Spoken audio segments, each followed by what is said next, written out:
So where are we now? The ceasefire continues, and consistent with the President's direction, we've established a highly effective maritime blockade of Iran. To date, we've turned away 88 ships. There has been zero trade into Iranian ports and zero trade out of Iranian ports, squeezing Iran economically and creating powerful leverage for the ongoing negotiations. Of course, these results were not without cost. We honor the memories of the 14 service members who made the ultimate sacrifice during Operation Epic Fury, and 2 soldiers and a civilian killed in Palmyra, Syria.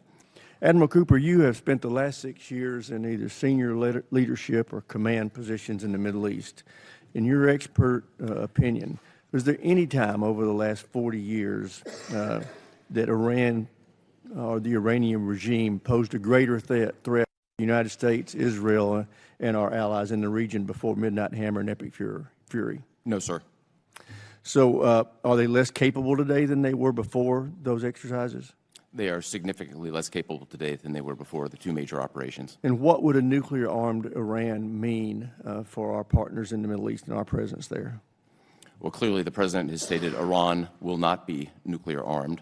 It would obviously represent a very highly destabilizing element into the region and have global impact.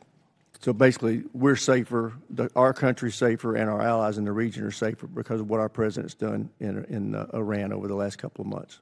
We are unquestionably safer as a result of U.S. military actions. You mentioned in your opening remarks the commitment of your command to preventing civilian harm. So just 2 questions about that. One, it's been 80 days, thereabouts, since the initial bombing campaign that struck the girls' school in Iran. Tehran killed, I think, over 150 schoolgirls. It's really pretty clear what happened there. But 80 days on, we have not taken responsibility for that attack. The endless stalling that's being investigated, it's being investigated, it's being investigated.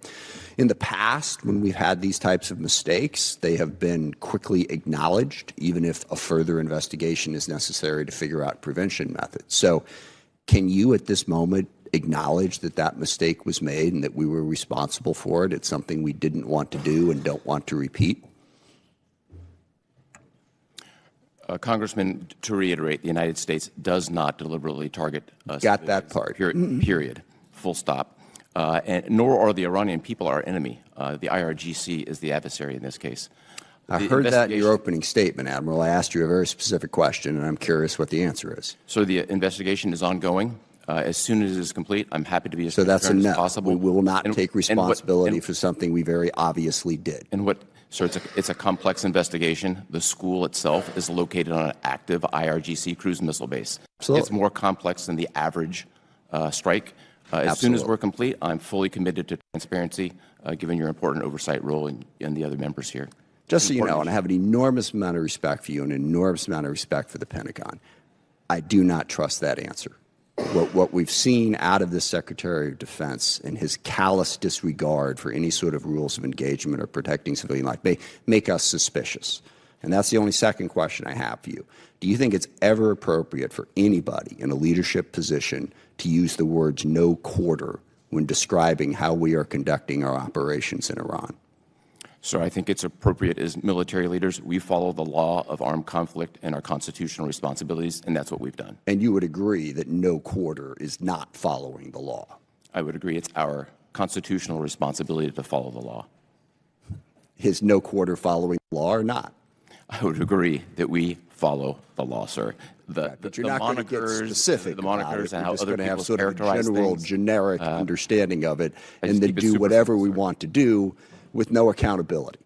Look, people make mistakes. It's in a war. Things happen. I get that, okay? And I'm not going to be as overly judgmental as some.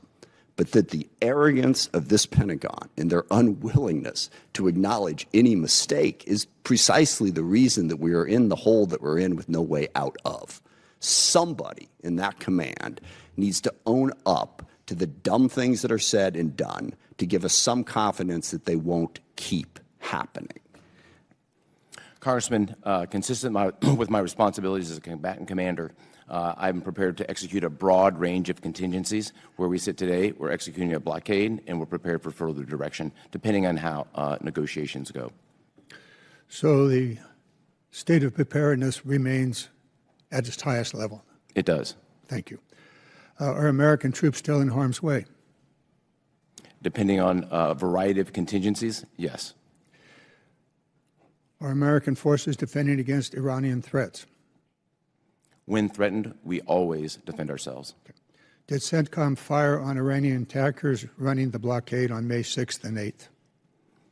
We fired on, after going through a series of de-escalation measures to get tankers to stop, consistent with the blockade, we disabled those tankers. So you did fire on Iranian tankers on May 6th and 8th? We disabled them, yes.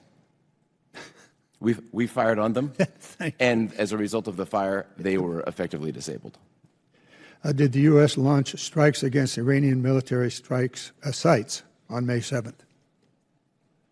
So the United States forces in the execution of defensive mission in moving destroyers from the Arabian Gulf back into the Gulf of Oman were fired upon dozens of times.